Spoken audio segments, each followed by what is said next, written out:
हमारी इस दुनिया के वैज्ञानिक गहरी और ज्यादा सोच नहीं रखते तो इतने सारे आविष्कार कैसे होते। कैसे ये गाड़ियां बनती, कैसे ये बिल्डिंगें बनती, कैसे ये मशीनें बनती। जरा सोचो। और फिर हम कहते हैं कि ज्यादा सोचना बहुत हानिकारक होता है, वो आपको डिप्रेशन में लेके जाता है। क्या सच में ऐसा ही है?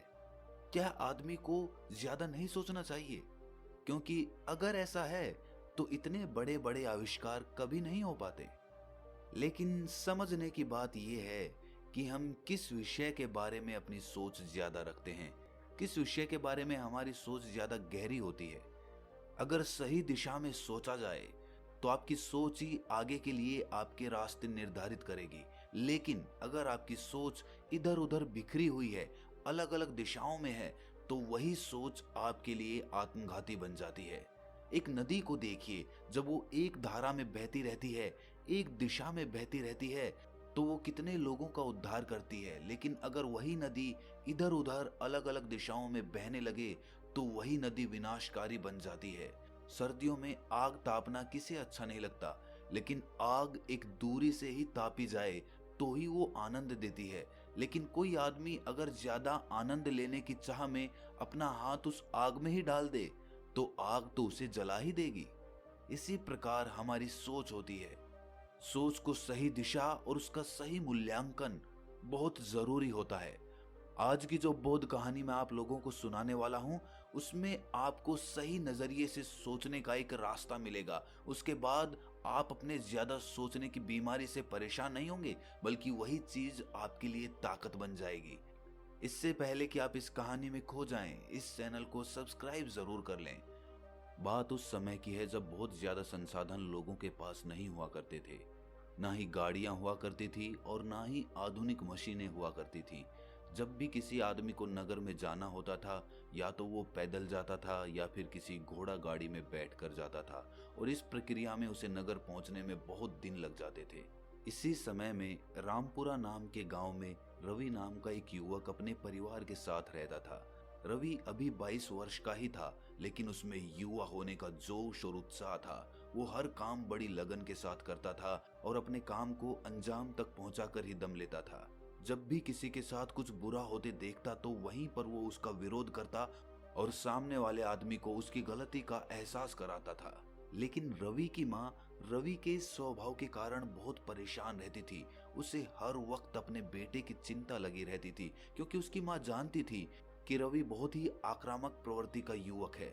और जब रवि किसी काम के सिलसिले में कभी नगर में जाता तो कई कई दिनों तक वापस नहीं लौटता। इस बीच रवि की माँ अपने बेटे के बारे में सोच सोच कर बहुत परेशान रहती थी। उसके मन में हर वक्त अपने बेटे के प्रति कुछ अनहोनी होने का ख्याल चलता रहता था। अपने बेटे की चिंता में रवि की माँ कभी कभी तो खाना पीना तक भूल जाती थी और पूरे दिन अपने बेटे के बारे में ही सोचती रहती। और ये बात गांव में रवि के दुश्मनों को भी पता थी कि उसकी माँ रवि के बारे में बहुत ज्यादा सोचती है। इसी तरह जब एक बार रवि नगर में किसी काम से गया हुआ था तो किसी ने गांव में अफवाह उड़ा दी कि रवि की घोड़ा गाड़ी पलट गई है, जिससे रवि की मृत्यु हो गई है। ये बात पूरे गांव में आग की तरह फैल जाती है और फैलते फैलते ये बात रवि की माँ के कानों में पहुंचती है। रवि की माँ जब ये सुनती है तो उसके पैरों तले जमीन खिसक जाती है। उसका इकलौता पुत्र अब इस दुनिया में नहीं रहा, ये ख्याल उसकी माँ के मन को तोड़ देता है। और अचानक से उसकी हृदय गति रुक जाती है। उसकी हृदय गति रुकने के कारण वो वहीं पर बेहोश होकर गिर जाती है। लेकिन किस्मत से उस वक्त उसके आसपास गांव की कुछ महिलाएं मौजूद थीं। वो तुरंत ही रवि की माँ को गांव के वैद्य के पास लेकर गईं, जिससे कि रवि की माँ की जान तो बच गई, लेकिन उसका दिल अभी भी बैठा हुआ था।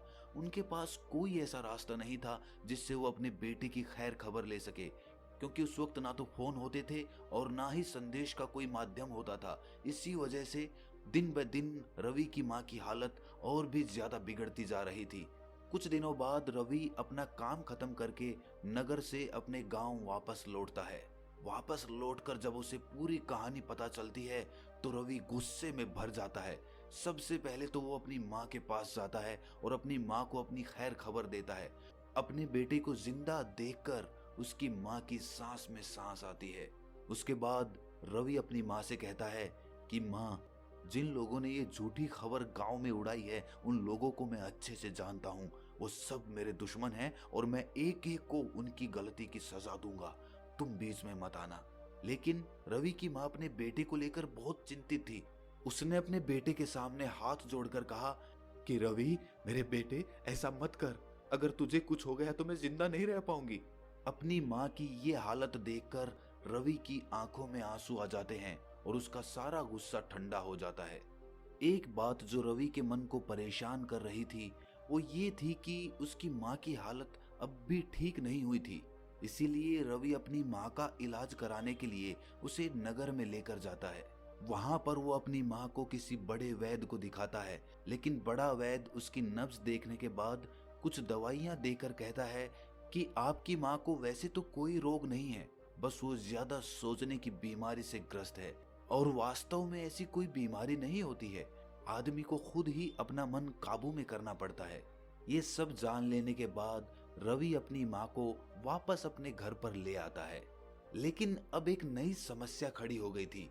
अब रवि अपने काम के सिलसिले में ज्यादा दिनों तक नगर में नहीं जा पाता था, क्योंकि उसे अपनी माँ की चिंता सताने लगी थी कि कहीं मेरी माँ मेरे बारे में ज्यादा सोच सोच कर परेशान ना हो जाए और कहीं फिर से उन्हें कोई रोग ना हो जाए। और इसी चिंता की वजह से रवि का व्यापार दिन ब दिन घट रहा था। वो इस बात से बहुत परेशान रहने लगा। उसने 1000 बार अपनी माँ को समझाने की कोशिश की कि माँ, मुझे कुछ नहीं होगा, मैं अपने काम के सिलसिले में जाता हूँ, आप चिंता मत किया करो। लेकिन उसकी माँ एक भी मानने को राजी नहीं थी। वो कहती कि बेटा, मेरा मन ही ऐसा है कि वो अपने आप ऐसी ऐसी चीजें सोचता रहता है। मैं खुद से नहीं सोचना चाहती, लेकिन न जाने क्यों मैं खुद को रोक भी नहीं पाती। बात तो सही थी, इसीलिए रवि अपनी माँ को गांव में अकेला छोड़कर नहीं जाता था। लेकिन हर इंसान को कर्म तो करना ही पड़ता है। लेकिन जब रवि अपनी माँ के साथ रहने लगा तो उसका कर्म, उसका काम धीरे धीरे चौपट होता चला गया। फिर एक दिन रवि को पता चला कि पड़ोसी गांव में एक बौद्ध भिक्षु आया हुआ है और वो इंसानी दिमाग, इंसानी विचारधारा के बारे में बहुत बड़ा ज्ञान रखता है। इसीलिए रवि एक उम्मीद के साथ अपनी माँ को लेकर उस बौद्ध भिक्षु के पास पहुंच जाता है। जब वो दोनों उस बौद्ध भिक्षु के पास पहुंचे तो वो खाना खा रहे थे। उन्होंने जाकर उन्हें प्रणाम किया, लेकिन बदले में बौद्ध भिक्षु ने कोई जवाब नहीं दिया और चुपचाप अपना खाना खाते रहे। खाना खाने के बाद उन्होंने रवि से उसके वहां आने का कारण पूछा। इस पर रवि ने उन्हें सारी कहानी सुना दी। ये सुनकर वो बौद्ध भिक्षु कहते हैं कि अक्सर इंसान अपनी बुद्धि को समझ ही नहीं पाता और जो उसकी सबसे अच्छी साथी हो सकती है, सबसे अच्छी गुरु हो सकती है, वही उसकी सबसे बड़ी दुश्मन बन जाती है। जैसा कि तुम्हें वैद्य ने बताया कि ये कोई बीमारी नहीं है, ये ज्यादा सोचने की वजह से होता है और इंसान का अपने मन पे तो काबू रहता ही नहीं है, तो वो अपने दिमाग में आने वाले विचारों को कैसे रोक सकता है। ये सुनकर रवि ने कहा कि यही तो महात्मन मैं आपसे जानने के लिए आया हूँ। अगर कोई हल आप मुझे बता सकते हैं जिसके द्वारा मेरी माँ ठीक हो जाए और ज्यादा सोचने की समस्या से निजात पालें, तो मैं आपका बहुत बड़ा आभारी रहूंगा।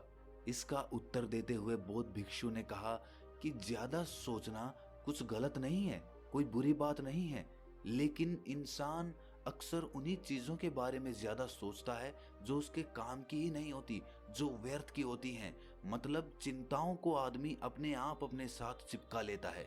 मैं